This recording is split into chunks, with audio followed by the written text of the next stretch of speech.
அனைவருக்கும் வணக்கம். நம்ம இந்த வீடியோவில் முன்னாள் அதிமுக ராஜ்யசபா எம்பியான சி.வி. சண்முகம் அவர்கள் மயிலம் தொகுதியில் வெற்றி பெற்ற பிறகு தன்னுடைய அந்த ராஜ்யசபா எம்பி பதவி ராஜினாமா செய்தார் இல்லையா, அதற்கு வருகின்ற ஜூன் 18 அன்னைக்கு தேர்தல் நடைபெற உள்ளது. அதன் சார்பாக அதாவது தாவேக சார்பாக வேட்பாளர்கள் யார் நிறுத்தப்படலாம் என்பதை பற்றி நம்ம டிஸ்கஸ் பண்ணலாம். வாங்க வீடியோவில் போவோம். ராஜ்யசபா சீட் யாருக்கு? விஜயின் டெல்லி அரசியல் தொடக்கம். ஜான் ஆரோக்கியசாமியா, விஷ்ணு ரெட்டியா, ஜெகதீஷ் பழனிசாமியா அல்லது காங்கிரஸை சார்ந்த வேறு யாராவது இருப்பார்களா? வணக்கம் நண்பர்களே. தமிழக அரசியல் தற்போது மிகவும் பரபரப்பாக பேசப்படும் விஷயம் என்னவென்றால், ஜூன் 18ஆம் தேதி நடைபெற உள்ள ராஜ்யசபா தேர்தல். இந்த தேர்தல் டிவிக மற்றும் முதலமைச்சர் விஜய் யாரை வேட்பாளராக அறிவிக்கப் போகிறார்கள் என்பதுதான் மிகப்பெரிய கேள்வியாக மாறியுள்ளது. இது ஒரு சாதாரண பதவி நியமனம் அல்ல. இது டெல்லியில் டிவிகேவின் முதல் அரசியல் முகம் யார் என்பதற்கான தேர்வு.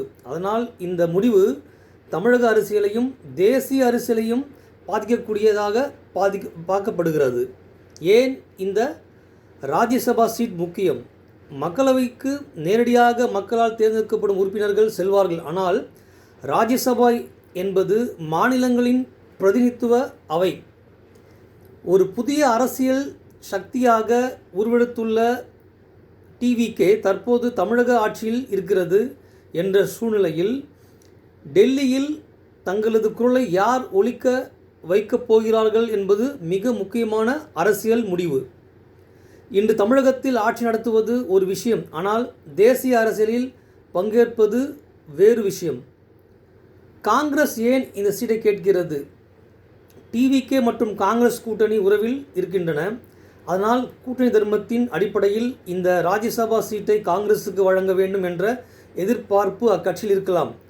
விஜய் காங்கிரஸுக்கு இந்த வாய்ப்பை வழங்கினால் தேசிய அரசியலில் நல்லுறவு உருவாகும், எதிர்கால கூட்டணி வலுப்படும், டெல்லியில் டிவிகேக்கு ஆதரவு கிடைக்கும். ஆனால் மறுபுறம் டிவிகேவின் முதல் ராஜ்யசபா இடத்தை மற்றொரு கட்சி கொடுத்துவிட்டார் என்ற விமர்சனம் எழலாம்.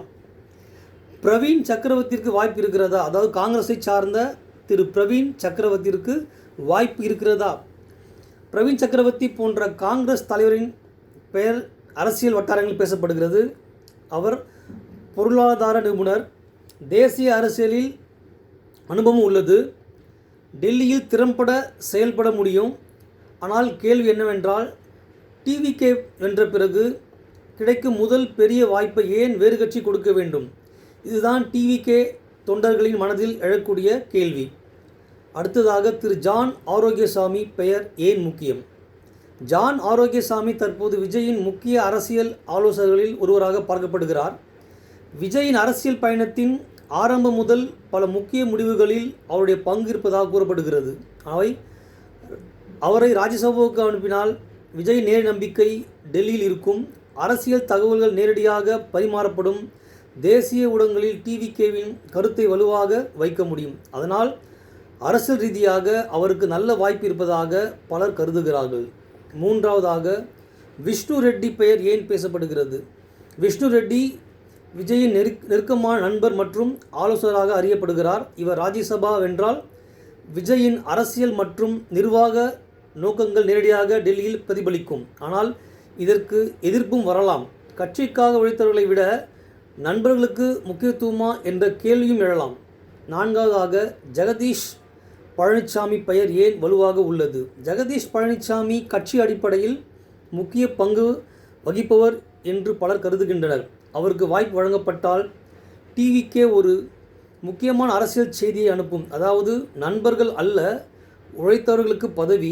இது கட்சி நிர்வாகிகளுக்கும் தொண்டர்களுக்கும் உற்சாகத்தை ஏற்படுத்தும். மற்றொன்று, த்ரிஷா பெயர் ஏன் பேசப்படுகிறது? த்ரிஷா கிருஷ்ணன் பெயரும் சமூக வலைத்தளங்களில் பேசப்படுகிறது. அவர் சென்றால் தேசிய அளவில் மிகப்பெரிய ஊடக கவனம் கிடைக்கும், டிவிகேற்கு பிரபல முகம் கிடைக்கும். ஆனால் ராஜ்யசபா என்பது வெறும் புகழ் பதவி அல்ல. அங்கு சட்டம், பொருளாதாரம், மாநில உரிமைகள், மத்திய மாநில உறவுகள் போன்ற கடினமான விவாதங்கள் நடக்கின்றன. எனவே நடைமுறை அரசியலில் இந்த வாய்ப்பு குறைவாக இருப்பதாக பல அரசியல் பார்வையாளர்கள் கருதுகின்றனர்.